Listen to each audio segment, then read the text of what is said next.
Nous sommes en compétition depuis notre conception jusqu'à l'heure où je suis en train de vous parler et vous-même, vous êtes en train de m'écouter.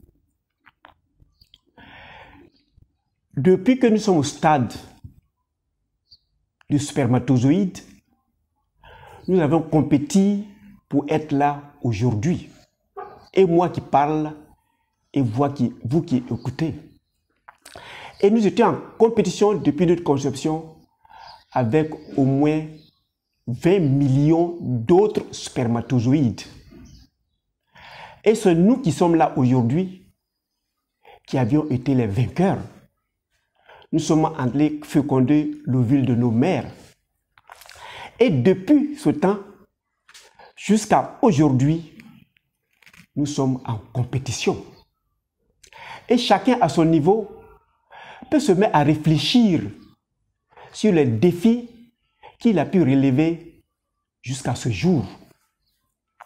Et c'est ce défi que nous avons à relever jusqu'à la fin de notre séjour terrestre. Et ce défi, nous l'appelons le stress.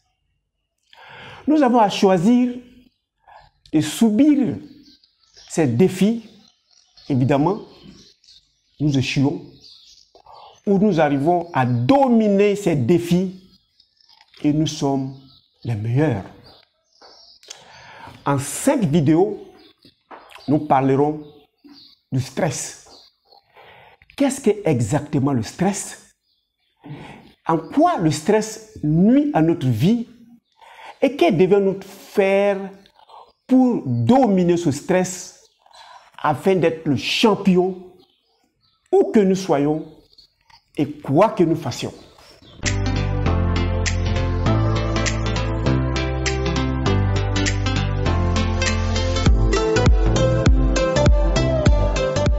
Bienvenue à Objectif Santé, votre chaîne de bien-être qui vous permet de connaître et de reconnaître aujourd'hui le stress, les éléments nuisibles et nuisants du stress.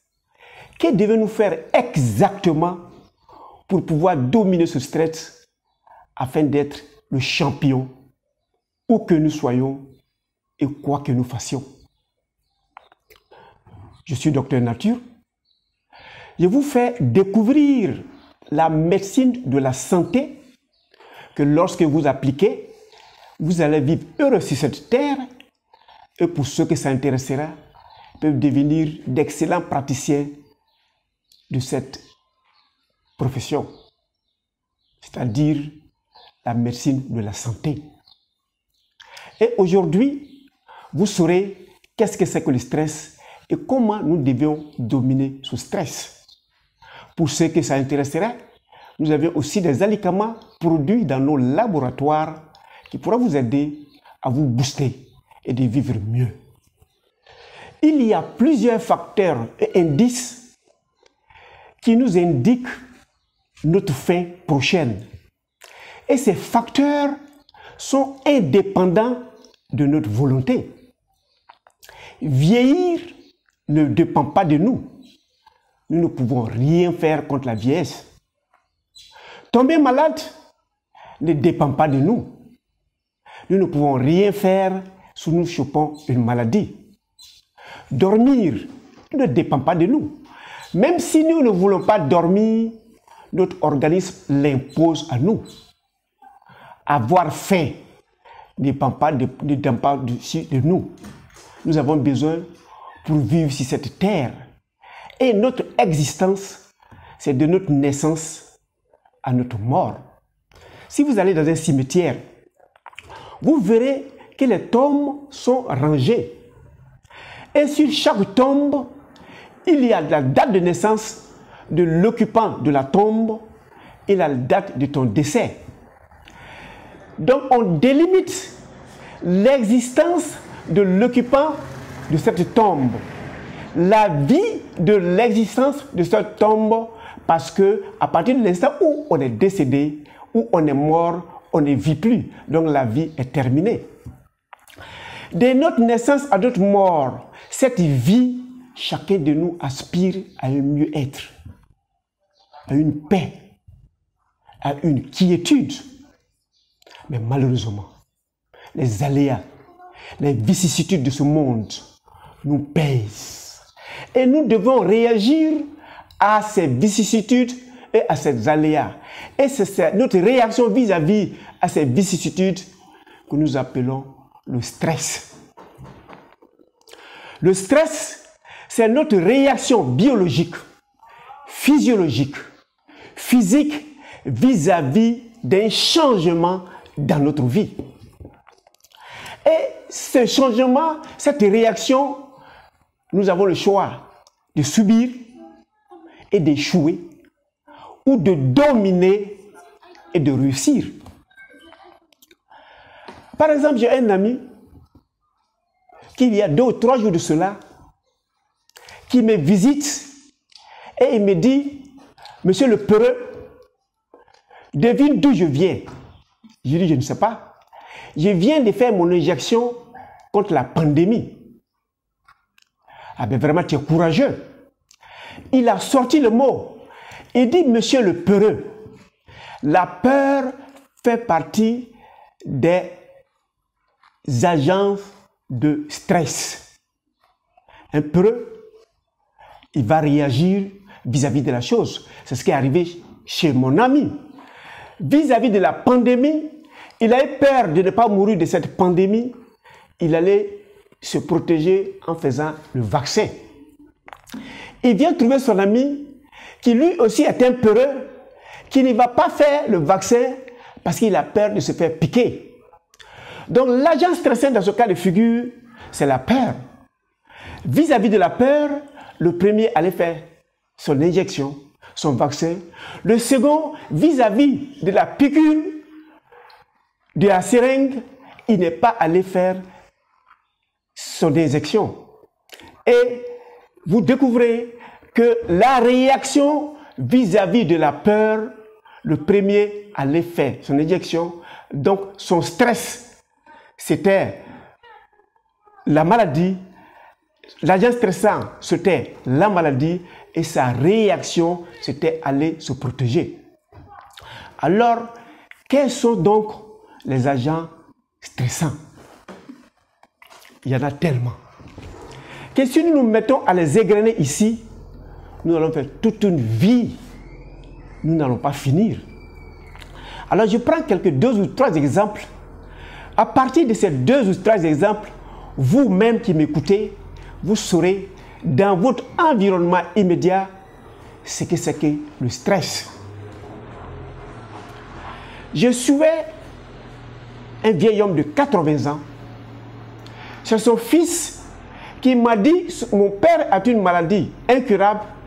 La maladie même va emporter mon père, mais je souhaite que tu le suives afin d'allonger son espérance de vie sur terre. Et c'est ce que je faisais. Jusqu'à un jour, je rends visite à ce vieil homme parce que tous les samedis, entre 16h et 18h, j'allais chez lui, nous échangions et puis j'essayais de lui remonter le moral et lui donner ce dont il a besoin pour mieux se maintenir. Mais ce jour-là, quand je suis arrivé, le vieil homme n'avait pas de morale. Il avait des signes qui présageaient, si je ne me précipitais pas à l'envoyer en hospitalisation, il risquait de mourir dans sa maison. Alors je trouve ce vieil homme. Il dit, papa, j'ai des examens que je veux faire. Mais ces examens ne se font qu'en milieu hospitalier. Donc je vais t'hospitaliser. Pendant l'hospitalisation, ils vont faire ces examens. Et quand ils auront fini de faire l'examen et que j'aurai le résultat, c'est ce jour-là, papa, on va te libérer. Et le vieil me demande, mon fils, avant de partir, je vais te poser une question. Pourquoi vous tenez tant à me conserver sur cette terre? Et je dis au vieil homme, parce que tu es notre père et nous avons encore besoin de toi. de tes conseils, de ton éducation. Et le vieil homme me dit, mon fils, tu es trop petit pour me blaguer. Je vous ai mis au monde, toi et mes enfants. Je vous ai élevé, je vous ai éduqué. Vous avez suivi mon éducation. Vous vous êtes mariés, vous avez fait vos enfants. Ces enfants se sont mariés, ces enfants ont fait leurs enfants. Actuellement, j'ai mes arrière-petits-enfants. J'occupe de l'espace. Laisse-moi partir en paix. Si vous me gardez, c'est pour vous faire plaisir vous-même.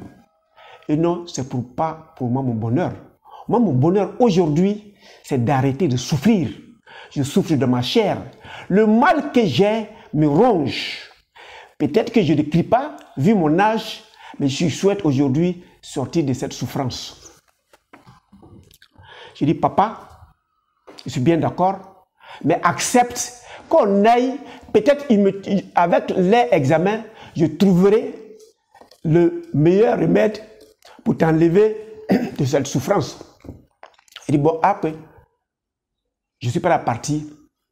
Je sors, je demande à son épouse, qui elle aussi qui avait environ 79 ans, 80 ans aussi.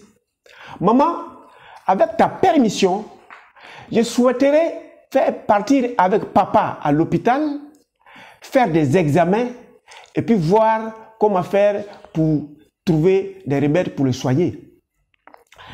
La maman me dit, est-ce qu'il va passer la nuit là-bas? Il dit oui. Il ira, il passera une nuit, peut-être même 2 nuits, parce que l'examen que je m'en vais faire, le résultat n'est pas automatique, ce n'est pas immédiat, c'est une machine qui doit donner, on va lui brancher cette machine, et cette machine prend son temps avant de nous faire le résultat. Et la maman me dit, à condition que tu m'acceptes d'aller dormir avec ton papa à l'hôpital. Je dis, maman, je suis d'accord. Donc, j'appelle le fils. J'ai décidé d'hospitaliser ton papa et la maman va nous accompagner. Arrivé à la clinique, je négocie et ils me disent, si tu veux mettre le vieux en réanimation, le brancher, le mettre sur respiratoire, voilà, il faut que tu déposes une caution de 10 jours. Les enfants ne sont pas encore là. Je prends la charge de payer la caution et je fais hospitaliser le vieil homme. Le vieil homme fait 2 jours et au 3e jour, le vieil homme décède. Si nous regardons ou nous écoutons l'histoire, il y a beaucoup d'agents stressants qui sont intervenus dans cette histoire. Nous allons ressortir les agents stressants et vous allez découvrir progressivement quels sont les agents stressants. Je commence par la clinique. Je vais avec un malade dans la clinique et la clinique me demande une caution.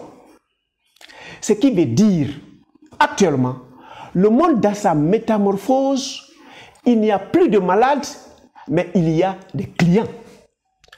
Dans mon entendement, le vieil homme était malade. Dans l'entendement de la clinique, c'est un client.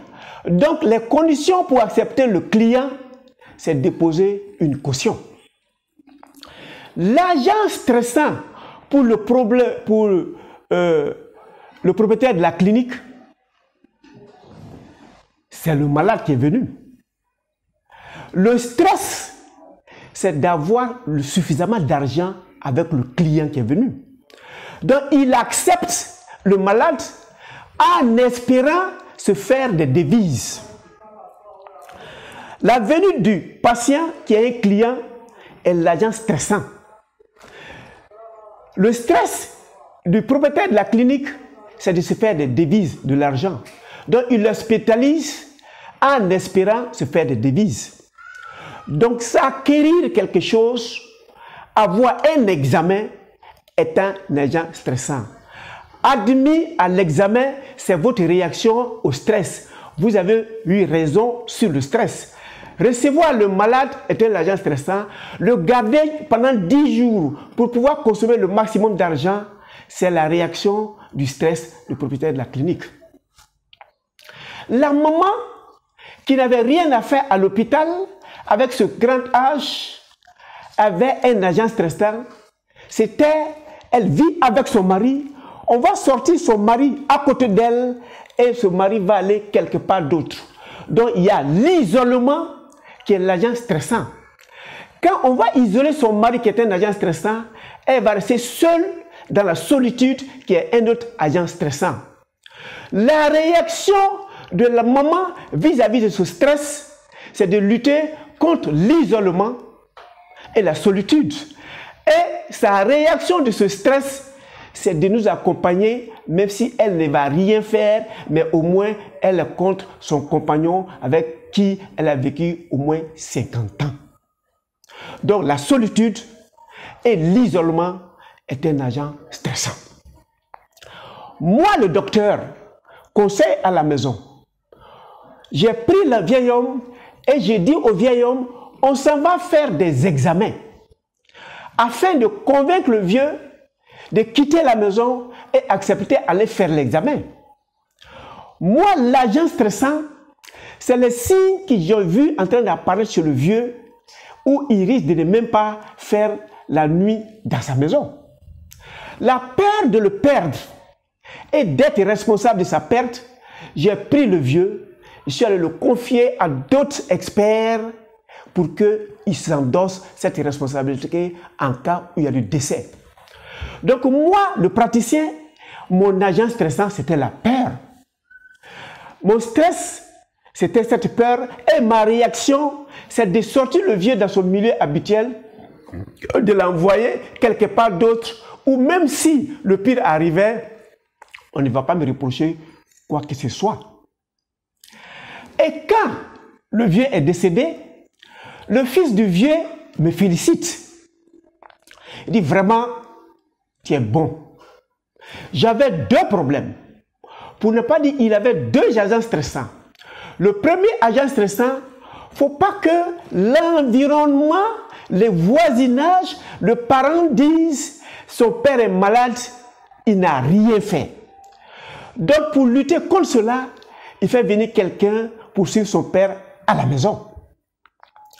Et quand j'ai senti que le vieux n'avait plus longtemps à vivre, je l'ai envoyé dans une clinique. Il était d'accord, au moins on ne dira pas il a laissé son père mourir à la maison qui était un agent stressant. Donc chez lui, ce que l'autre dira était sa préoccupation. Moi, ce que l'autre dira, c'est pour dire quand lui soigne quelqu'un, il meurt dans sa main. Quand je l'ai envoyé dans la clinique, évidemment, ils ont vu les signes extérieurs, ils savaient qu'ils allaient mourir, mais il fallait garder le vieux pendant au moins 10 jours pour faire suffisamment de devises. À preuve, quand le vieux est décédé, on m'appelle pour dire, ton patient que tu as mis devait faire 10 jours, il en a fait 3, on va retirer nos 3 jours et on te rembourse le reste de ta caution. Voilà ce que c'est que des agents stressants. Je prends un second exemple. Dans le gouvernement, chez les politiciens, il y a celui qui est en haut, qui est le président de la République. Ce président de la République nomme un premier ministre. Donc, chez le premier ministre, le président de la République est un agent stressant.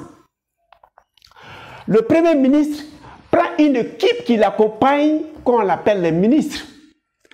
Pour l'ensemble des ministres, le premier ministre est un agent stressant. Et tous les ministres ont le devoir de venir avec un projet, défendre le projet, afin qu'on les amène à le réaliser. Et quand le projet du ministre est prêt, quand il doit se préparer à aller défendre son dossier au Conseil des ministres, le Conseil des ministres est un agent stressant. Son stress, c'est de réussir son passage de son dossier vis-à-vis de ses pairs. Si, pour des raisons que ce soit, on appelle l'ensemble des ministres pour leur dire le conseil des ministres n'aura pas lieu demain, ces ministres seront contents, tels que nos enfants, quand on leur dit, le maître ne viendra pas aujourd'hui, le maître il est malade, allez-y à la maison. Les enfants sont heureux, les enfants crient. Pas parce que le maître est malade, ou la maîtresse est malade, ou le professeur est malade, parce que pour rentrer en classe, l'agent stressant de l'étudiant, de l'élève, du ministre, c'est l'enseignant. Le stress, c'est de savoir ou pouvoir enregistrer et comprendre l'information, l'enseignement qu'on donne. Parce qu'après le cours, il aura un devoir qui sera aussi un agent stressant. Et ce stress, sa réaction, c'est d'avoir une bonne note ou une mauvaise note. Voilà les agents stressants. Alors, quand on est stressé, comment évolue ce stress et jusqu'à où? Avant, je vous demande de cliquer sur s'abonner et sur la cloche si vous n'êtes pas encore abonné et de me donner un petit j'aime, m'encourager dans mon choix. Et j'ai surtout besoin de vos commentaires. Un merci, un ok ou bien un oui, c'est un petit mot, mais ça m'encourage dans mon choix de vous aider. Alors, quand on voit le stress, si vous n'arrivez pas à pouvoir vous retourner, vous allez avancer vers les 4 grands sentiments. Et ces 4 grands sentiments vont vous amener vers d'autres complications qui vont vous amener à vous nuire. Quels sont ces 4 grands sentiments? Il y a la colère. Le stress met au monde la colère qui est létale pour l'individu qui est coléreux. Il y a la peur. Le peur est un prolongement du stress qui, lui, lorsque vous commencez à avoir peur, vous voyez le mal et le danger partout et en tout. Il y a la tristesse. Et généralement, on est triste. Par exemple, la maman qui a 80 ans, qui a perdu son mari, était triste parce que c'était l'isolement, c'était la solitude. Et cette solitude-là n'avait plus de fin parce qu'elle ne peut plus se remarier, elle est suffisamment âgée et elle ne sait pas comment avoir accès à son conjoint avec qui elle a vécu pendant au moins 50 ans. Il y a la joie excessive. Quand on est heureux, c'est bon, mais si c'est excédentaire, ça devient létal, ça devient mortel. Nous verrons ces 4 sentiments dans la deuxième vidéo. En attendant que nous nous voyons pour la deuxième vidéo, retenez que l'objectif de Docteur Nature, c'est votre santé.